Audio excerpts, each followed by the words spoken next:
खुश नसीब औलाद कौन सी होती है? औलाद अल्लाह ताला की एक अजीम नेमत है और वालिदैन की ज़िंदगी का सबसे कीमती सरमाया। हर माँ बाप की ख्वाहिश होती है कि उनकी औलाद साले, नेक, फरमाबरदार और कामयाब हो। लेकिन सवाल ये है कि खुश नसीब औलाद कौन सी होती है?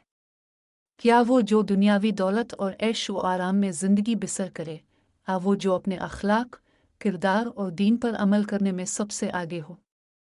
ये मज़मून इस बात का जायज़ा लेगा कि हकीकी मानों में खुश नसीब औलाद कौन होती है और उनकी क्या खुसूसियात होनी चाहिए। एक, दीन और अखलाक की दौलत से मालामाल। असल खुश नसीबी ये नहीं कि इंसान के पास माल और दौलत की फरावानी हो, बल्कि असल खुशबख्ती ये है कि इंसान दीन पर चलने वाला हो। खुश नसीब औलाद वो होती है जो वालिदैन की सही तरबियत और दीनी माहौल की बरकत से नेक सीरत हो। रसूल अल्लाह ने फरमाया, सबसे बेहतरीन इंसान वो है जो अपने अखलाक में सबसे अच्छा हो। बुखारी। यही वजह है कि वो औलाद जो दीनदार और अखलाकी लिहाज से बेहतरीन हो, वही दुनिया व आखिरत में कामयाब होती है। दो, वालिदैन की फरमाबरदार और खिदमत गुजार। खुश नसीब औलाद वो है जो अपने वालिदैन की इज़्ज़त करे, उनकी फरमाबरदारी करे और उनकी खिदमत को सादत समझे। कुरान मजीद में अल्लाह ताला ने फरमाया, और अपने वालिदैन के साथ हसन सलूक कर। अगर तुम्हारे पास उनमें से कोई एक या दोनों बुढ़ापे को पहुंच जाएं, तो उनसे अलिफाफ तक ना कहो और ना ही उन्हें झिड़को, बल्कि उनसे इज़्ज़त और मोहब्बत से बात करो। अल-असरा 23।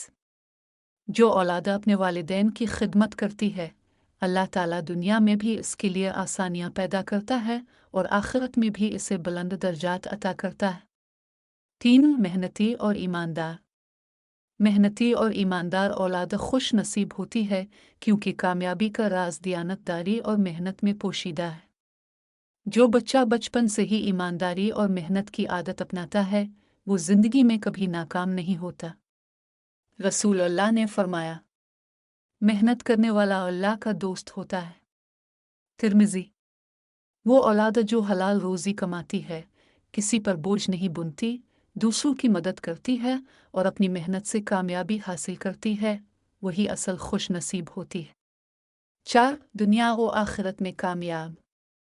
बाज़ लोग सिर्फ दुनियावी कामयाबी को ही खुशबख्ती समझते हैं, लेकिन हकीकत में वही औलाद खुश नसीब होती है जो दुनिया और आखिरत दोनों में कामयाब हो।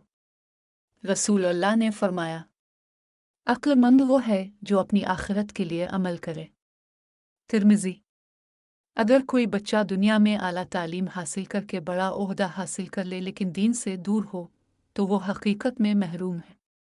लेकिन जो दीन और दुनिया दोनों में कामयाब हो, वही हकीकी मानों में खुश नसीब है।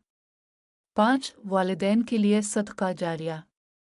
हकीकी खुश नसीब औलाद वो है जो वालिदैन के लिए सदका जारिया बने, यानी वो वालिदैन की वफ़ात के बाद भी उनके लिए दुआ करे, नेक अमाल करे और उनके नेक मिशन को आगे बढ़ाए। रसूल अल्लाह ने फरमाया, जब इंसान मर जाता है तो इसके अमाल ख़त्म हो जाते हैं सिवाय 3 चीज़ों के। 1, सदका जारिया। 2, वो इल्म जिससे लोग फ़ायदा उठाएं और 3, नेक औलाद जो इसके लिए दुआ करे। मुस्लिम। यही वजह है कि खुश नसीब औलाद वो होती है जो अपने वालिदैन के लिए नेक अमाल छोड़ कर जाए और उन्हें दुआओं में याद रखे। नतीजा, खुश नसीब औलाद वो नहीं जो दुनियावी आसाइशों में पली बड़ी हो, बल्कि वो है जो दीनदार, वालिदैन की फरमाबरदार, मेहनती, ईमानदार और आखिरत की कामयाबी को तरजीह देने वाली हो। ऐसी औलाद वालिदैन के लिए सुकून का बाइस होती है और उनके लिए दुनिया व आखिरत में कामयाबी का ज़रिया बनती है। अल्लाह ताला हमें और हमारी औलाद को खुश नसीब बनाए और नेक रास्ते पर चलने की तौफीक अता फरमाए।